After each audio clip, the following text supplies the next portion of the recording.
একবার একটি মানুষ তার জীবন নিয়ে অনেক বেশি হতাশার মধ্যে ছিল। সে সবসময় নিজেকে ও নিজের ভাগ্যকে দোষ দিত। সে এটাই বলতো যে কী রকমের জীবন আমি পেয়েছি, সমস্ত সমস্যা যেন আমার জীবনেই আছে, সমস্ত রকমের দুঃখ যেন আমার জন্যই তৈরি হয়েছে। আর একদিন ওই লোকটি একা বসে যখন নিজেকে এই সমস্ত কথা বলছিল যে কী রকমের ভাগ্য আমি পেয়েছি, আর তখনই হঠাৎ করে একটি বাজ পাখি নিজের শিকারকে ধরে নিয়ে এসে তার সামনে থাকা একটি গাছের উপরে বসে পড়ে। আর সেখানে বসেই ওই শিকারকে খাওয়া শুরু করে। ওই হতাশ মানুষটি যখন ওই বাজ পাখিকে দেখে তখন বলা শুরু করে যে এই বাজ পাখির জীবনটা কত সুন্দর, না খাবারের কোনো চিন্তা আছে, না থাকার কোনো চিন্তা আছে, না পরিবারের কোনো চিন্তা আছে, না পোশাকের কোনো চিন্তা আছে। এ কেবলমাত্র শিকার করে আর মনের আনন্দে এদিক ওদিক আকাশে উড়ে বেড়ায়। জীবন এমনই হওয়া দরকার। আর এরপরে ওই মানুষটি আকাশের দিকে তাকিয়ে জোরে জোরে চিৎকার করে আর বলে যে যদি আমিও একটি বাজ পাখি হতাম তাহলে আমার জীবনেও কোনো দুঃখ থাকতো না, আমারও কোনো সমস্যা থাকতো না। আর যখন ওই লোকটি 2 থেকে 3 বার জোরে জোরে চিৎকার করে এই কথাটা বলে যে যদি আমিও একটি বাজ পাখি হতাম তাহলে আমারও কোনো দুঃখ থাকতো না, তখন হঠাৎ করেই আকাশ থেকে একটি আওয়াজ আসে যে হে মানুষ, আমি কি ঠিক শুনলাম যে তুমি আমার দেওয়া জীবন নিয়ে দুঃখে আছো আর তুমি একটি বাজ পাখি হতে চাও?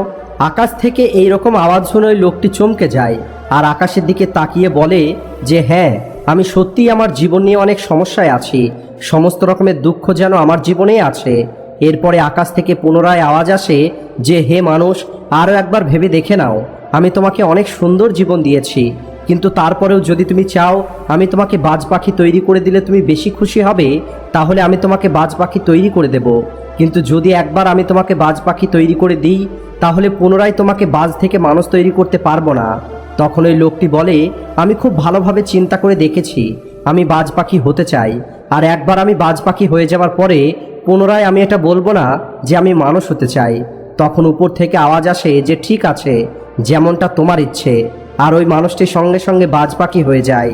বাজ পাখি হয়ে যাবার পরেই সে খোলা আকাশে ওড়া শুরু করে আর মনে মনে ভাবে কি সুন্দর জীবন, আসল জীবনই তো হলো এটা, না কোনো চিন্তা, না কোনো সমস্যা, না কোনো ভয়।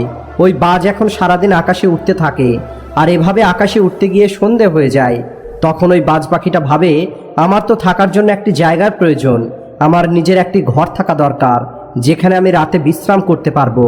আর এটা ভেবে ওই বাজ পাখি কিছু ছোট ডালের টুকরো জোগাড় করে একটি উঁচু গাছে নিজের বাসা তৈরি করে আর রাতে ওই বাসাতে গিয়ে ঘুমিয়ে পড়ে আর চিন্তা করে যে সকালে ঘুম থেকে উঠেই শিকার করে নেব আর বাকি সম্পূর্ণ দিন আনন্দের সঙ্গে কাটাবো। সকাল হবার পরেই বাজ শিকারের খোঁজে বেরিয়ে পড়ে। আকাশে গিয়ে দেখার চেষ্টা করে যে কোনো শিকার দেখা যায় কিনা, কিন্তু কোনো রকমের শিকার সে দেখতে পায়নি। অনেকটা সময় পার হয়ে যায় এই শিকার খুঁজতে গিয়ে, কিন্তু সে এখনও কোনো শিকার খুঁজে পায়নি। এরপরে ওই বাজ পাশে থাকা একটি জঙ্গলের দিকে চলে যায় এটা ভেবে যে হতে পারে এই জঙ্গলের মধ্যে আমার জন্য ভালো কোনো শিকার অপেক্ষা করছে। জঙ্গলের উপর থেকে কিছুক্ষণ শিকার খোঁজার চেষ্টা করে, কিন্তু এই বাজ সেখানেও কোনো রকমের শিকার খুঁজে পায়নি। এদিকে সন্ধ্যের সময় চলে আসে আর নিরাশ হয়ে ওই বাজ নিজের বাসার দিকে ফিরে আসে আর রাস্তাতে ক্লান্ত হয়ে একটি গাছের উপরে বসে পড়ে। আর যখন ওই বাজ ওই গাছের উপরে বসেছিল তখন সে একটি অসুস্থ পাখি দেখতে পায়, যে পাখিটার আঘাত লেগেছে। বাজ দ্রুত উড়ে গিয়ে ওই পাখিটাকে ধরে নেয় আর সেটাকে খেয়ে ফেলে। আর এরপরে ওই বাজ নিজের বাসার দিকে ফিরে যায় আর ভাবে একটি অসুস্থ শিকার হলেও কিছু তো খাবার জন্য পেলাম। বাজ ফিরে এসে নিজের বাসাতে বিশ্রাম করা শুরু করে আর চিন্তা করে কাল সকালে আমি একটি ভালো শিকার ধরে নেব। পরের দিন সকালে বাজ নতুন শিকারের জন্য বেরিয়ে পড়ে, কিন্তু আজও কোনো শিকার ওই বাজ খুঁজে পায়নি। অনেকটা সময় পার হয়ে যায় কিন্তু এখনো পর্যন্ত বাজ কোনো শিকার পায়নি। তাই পুনরায় বাজ সেই জঙ্গলে চলে যায় যে জঙ্গলে সে আগে শিকার পেয়েছিল, কিন্তু আজ ওই জঙ্গলেও কোনো শিকার পায়নি। আর এভাবেই যখন সন্ধ্যা হয়ে যায় তখন নিরাশ হয়ে বাজ ফিরে চলে আসে আর রাস্তার ওই গাছের উপরে এসে বসে পড়ে আর ভাবে আজও হয়তো পুনরায় কোনো একটি অসুস্থ পাখি আমি পেয়ে যাব, কিন্তু প্রতিবার ভাগ্য সঙ্গ দেয় না। সবশেষে ওই বাজ ক্লান্ত হয়ে নিজের বাসাতে ফিরে যায় আর খালি পেটেই বাসাতে শুয়ে পড়ে।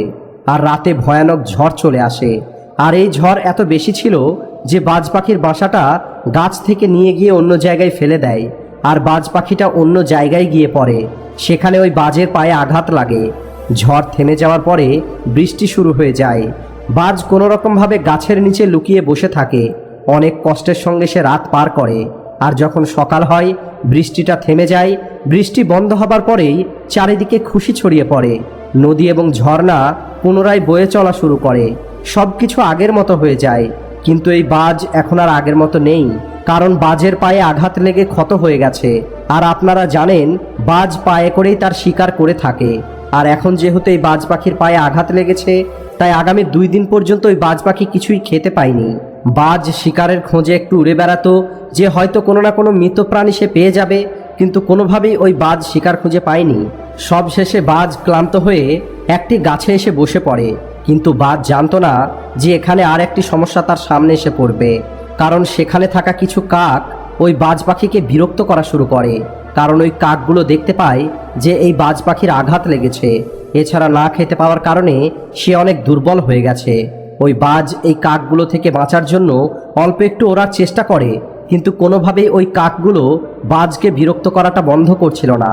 সবশেষে ওই বাজ এই কাকগুলো থেকে মুক্তি পাওয়ার জন্য সোজা আকাশের দিকে উঠতে শুরু করে। আর কাকগুলো বাজের পিছনে পিছনে ওড়া শুরু করে। কিন্তু কিছুক্ষণ পরে ওই কাকগুলো এতটা উঁচুতে পৌঁছে যায় যেখানে ওই কাকগুলো ঠিকভাবে অক্সিজেন পাচ্ছিল না। তখন ওই কাকগুলো নিচে ফিরে আসে। আর যেহেতু একটি বাজ পাখি মেঘের উপরে উঠতে পারে, তাই বাজের ওই আকাশে উঠতে কোনো সমস্যা হয় না।